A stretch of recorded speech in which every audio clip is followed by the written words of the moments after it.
Good evening and happy hump day to everybody out there in the 850. Welcome to our latest episode of Eating the Elephant, where we talk about Hurricane Michael insurance information and some recovery tips. And I'd like to thank those of you that waited tonight. I didn't give a start time tonight. Normally we begin this at 8 o'clock. And as I think I posted on Facebook earlier today, we had to be a little bit late because tonight was senior night for the Arnold High School Lady Marlins. And my middle daughter, Jackie, who is a truly amazing human being, is a senior, and I was not going to miss that, even for you guys, as much as I like you. Jackie was able to walk the field tonight to celebrate her 4-year career as an Arnold High School Lady Marlins, and she's one of the captains on the soccer team, and she's had a really, really interesting, varied, and very satisfying, I think, high school career, and Arnold has been good to her, and she's been very good for Arnold. So I want to start with that proud moment, and thank you guys for putting up with my delayed pitch here. I assume a lot of you guys will sort of be watching this on what I guess NBC Sports would call tape delay, and we're going to have a little bit of a departure tonight. I've been very careful in my Eating the Elephant episodes, really not to solicit any sort of business from anybody. I've not asked anyone to come to our agency and buy any products from us. I'm not given a sales pitch on anything other than ideas as opposed to something. And tonight's going to vary just a little bit from that. And so for those of you that are just absolutely anti any kind of sales pitch at all, that's a fair warning, sort of like you'd see a warning about adult content on a movie before you start a Netflix episode of something. But I wanted to clear that up. But if you'll hang with me for a minute, I'll tell you exactly what I'm talking about. And you may find some good information in this episode anyway. There's sort of, I could, I guess, categorize people into 3 different groups. After the storm, we're 90 days out, or a little bit more than 90 days. And I think everybody's had plenty of time to evaluate your level of satisfaction with both your insurance company and with your insurance agent. And you can either put a plus or minus for both of those. And I want us to come to 3 points tonight that I think are very important. The very first one is if you are unhappy with your insurance company and the way they have treated you in the wake of Hurricane Michael. There's some real easy ways to deal with that. After this is over with, and really I mean after it's over with, if you are renewing your insurance, for instance, right this very minute, or very soon, I think it's very important that you stay the course. You need to renew with whoever it is that you are with, and you don't need to mess with anything while you are still settling your claim. It's not that it's a problem for you or it doesn't affect your claim at all. The problem becomes if you are in the middle of a claim and you still have unrepaired damage, it's very, very difficult to find a new insurance company that will take you on midstream. The reason is because they don't want to sort of pick up for any damage that's already occurred. And sometimes that happens, and they're just very nervous about doing that. So insurance companies are going to want to push you off until you get the majority of your work done. When you get to the point where you're completely finished or you're down to sort of the punch list items and all your structural and major repairs are done, you can go ahead and make a move to another insurance company if you like. There may be some restrictions on that, and I think before you do that, you need to ask some really good questions of the agent that you talk to. There are issues of things such as minimum earned premiums and short rate cancellations and some other technical terms that I don't want to get into tonight because I don't want to drag everybody into the weeds. But what I will say is you can shop. That is the best weapon you have as a consumer, is to vote with your dollars. And if you've been unsatisfied with your insurance company, you need to vote with your wallet and you need to walk out and you need to find another provider. In our next episode, we're probably going to talk a little bit about how you can be the most effective at shopping for your insurance for an alternative provider. And we're going to tell you a few tips about some of the best questions you can ask and how to get the best price, and not just the best price, but more importantly, the best value. To paraphrase Warren Buffett, who obviously is a financial genius, price is what you pay and value is what you get. And I think what a lot of folks are realizing right now is that not all insurance is alike and not all insurance companies are alike. And I don't think anyone would equate a Prius and a high-end Mercedes as being the same vehicle or expecting to pay the same price for those things. And so I think what a lot of people are having some difficulty with is that now they're realizing that they think they've paid Mercedes prices and they're getting a Prius kind of product. And our next episode, we're going to talk a little bit about how we can avoid falling into that trap in the future. So again, I think the simplest way to cure your problem if you are unhappy with your insurance company is either when your claim is done or the next time your insurance renews, simply go shopping. And again, we'll show you how to do that to the greatest effect. I ran a Facebook poll recently, however, about agents and their effectiveness in this particular circumstance. And I have to tell you, I was very disappointed in myself and my industry and my brethren, because I don't mind telling you, there's an awful lot of agents in town that are my competitors that I consider friendly competitors, honorable players, and some of them very close personal friends. But in the aggregate, I don't think that agents have necessarily performed well based on the feedback that we've gotten in Facebook. So I think a lot of people may be happy with their claim, but they may not be happy with their agent. If your agent was non-responsive, if they weren't returning phone calls, if they weren't giving you advice, or if they came to you with the attitude of, I'm out, this is an insurance company issue, you need to deal with them and I can't help you with your claim, then I have to tell you that agent should be fired. And if and I mean that for me as well. What's good for the goose is good for the gander.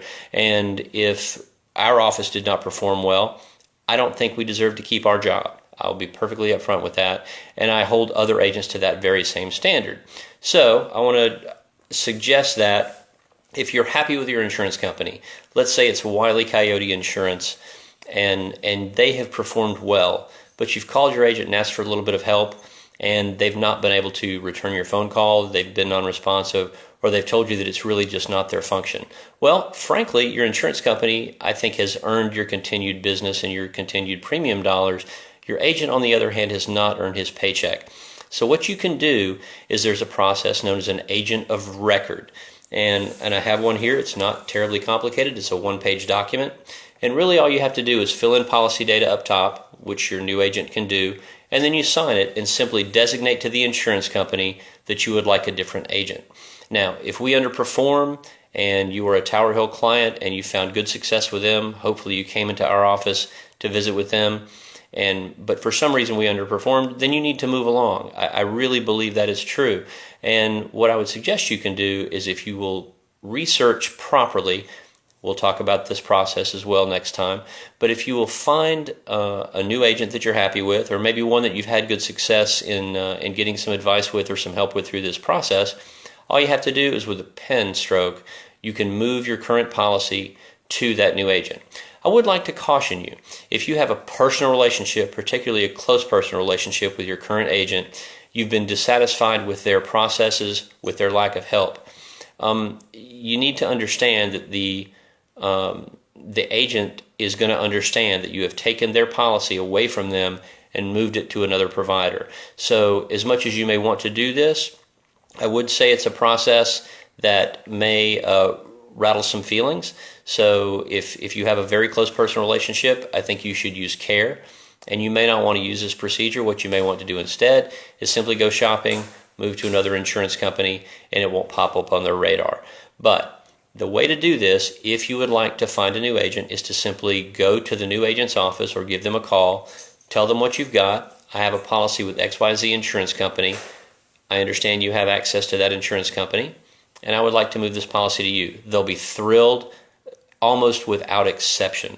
What you can do, if you're not sure who in town is able to deal with your insurance company, is go to your insurance company's website. Almost every single one will have some sort of agent locator search engine on their site. And what you can do is you can put in probably a zip code, maybe a city name, into their search engine, and they'll give you a list of agents probably within 50 miles. You can comb through that, and what I would suggest, if you're going to find a new agent, what you need to do is treat it as a job interview. If you are somebody that, even if you're familiar with this agent, I think you should go in, you should sit down with them face to face, eyeball to eyeball, across their desk, and you should ask them some very tough questions. You should ask them kinds of things like, why would you recommend a particular company?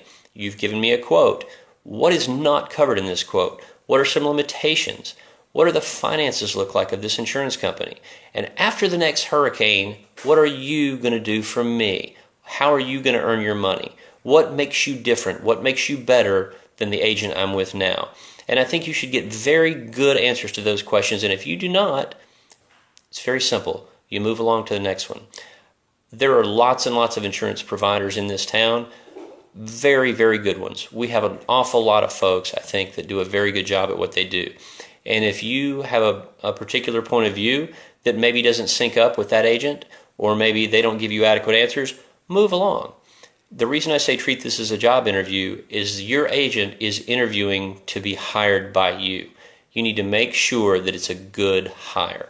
So what I would suggest to you is make a few notes, ask a few questions, and again, if it's all possible, if you can spare the time, I realize that's a precious commodity these days, but you should go in person, and you should invest that kind of time, because as we've all seen, insurance is something you don't think about until you really, really need it. And once you really need it, it's worth investing the time up front so you don't have to invest the time on the other end.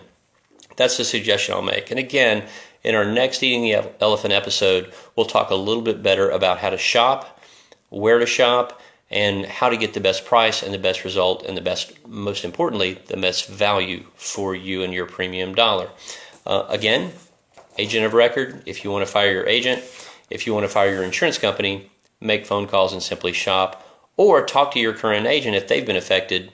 I would like to point this out. We've had lots and lots go on. We still have a full-time job, plus we have an awful lot of claims going on, and that keeps us very busy. And I will confess that we don't always know about your claims experience, and even if we do, we may not automatically look 6 or 8 or 9 months down the road when your policy renews to shop that policy to another insurance company.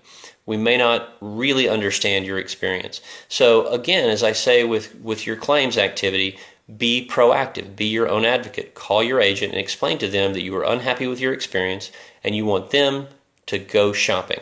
And when they present you with something else, you need to ask them why they presented it. Ask them to go over the coverage, ask them to explain the price, ask them to explain why they recommend that particular insurance company.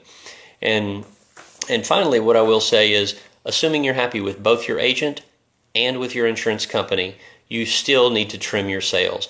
This is a good time, particularly before renewals come up, is, again, go sit in person with someone and talk, get advice. This is a really good time to learn what your insurance policy covers and, more importantly, what it doesn't cover.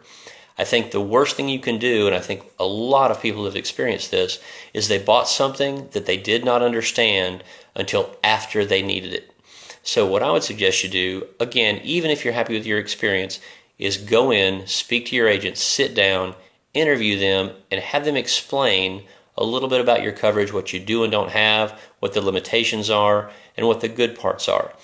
Every insurance policy and every insurance company has advantages and disadvantages, and if your agent cannot articulate those to you, then either the agent or the insurance company probably doesn't deserve your premium dollars. Again, I appreciate your forbearance this evening with our late arrival to this episode this evening. And so what I would say is, if you have any questions, please give us a call. Again, we've shut down our public help desk phone number. That does not mean we've shut down our public help desk. What we're doing now, because the activity is slowed to a point that we can better manage it, is just call me at the office. Our office number is 769-4888. I'll be happy to sit with you or talk with you if you'd rather do it over the phone, and explain to you what some of your options are and walk you a little bit through the process if you're having some difficulty. Again, thanks for watching. Please share our information with other people, and please don't let people get in distress. If you find someone in distress, please let us know, and let's see if we can help them get a little bit of direction and get their wheels out of the ditch and get into gear. Thanks much. We'll see you Sunday, and good luck.